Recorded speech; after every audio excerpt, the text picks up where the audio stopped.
Pour les Murailles 2, donc ça c'est un lotissement qui se termine puisque sur les 80 lots disponibles, il n'en reste plus que 2 à vendre. Et il nous faut maintenant, et nous y travaillons, avoir de nouvelles propositions, parallèlement à la requalification du centre-ville et à la reconquête de l'habitat en centre-ville. Il nous faut impérativement travailler à la mise à disposition de nouveaux lots à construire.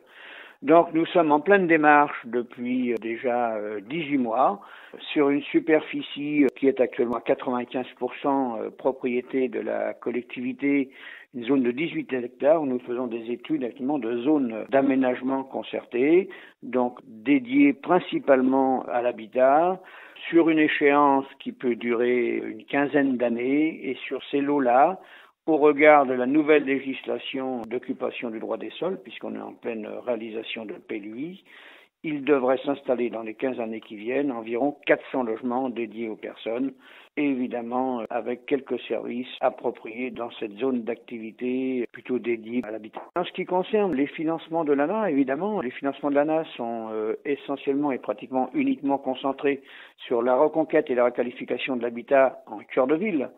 Elles sont particulièrement orientées d'abord avec un peu d'investisseurs propriétaires privés, mais aussi par l'intermédiaire de bailleurs sociaux. L'intervention des bailleurs sociaux ne pose pas de problème quant aux aides de l'ANA. Après, parallèlement à cette reconquête, il nous faut aussi intéresser des investisseurs privés. Et là, l'analyse que l'on fait à travers des rencontres que l'on a régulières entre les 54 communes françaises retenues dans le projet de l'État, on a tous cette problématique. Comment attirer dans nos cœurs de ville des investisseurs privés. Et là, notre demande est très précise. On souhaite obtenir sur des périmètres très ciblés en cœur de ville, dans chacune de nos 54 communes, sans doute peut-être un fléchage précis de défiscalisation pour inciter des investisseurs privés à venir investir dans nos collectivités en cœur de ville.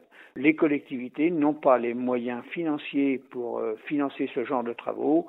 Nous devons déjà faire face à tout ce qui est aménagement périphérique, voies urbaines, requalification du cadre de vie, mobilier urbain et autres. Donc cette démarche doit être très complémentaire aux aides apportées par l'ANA.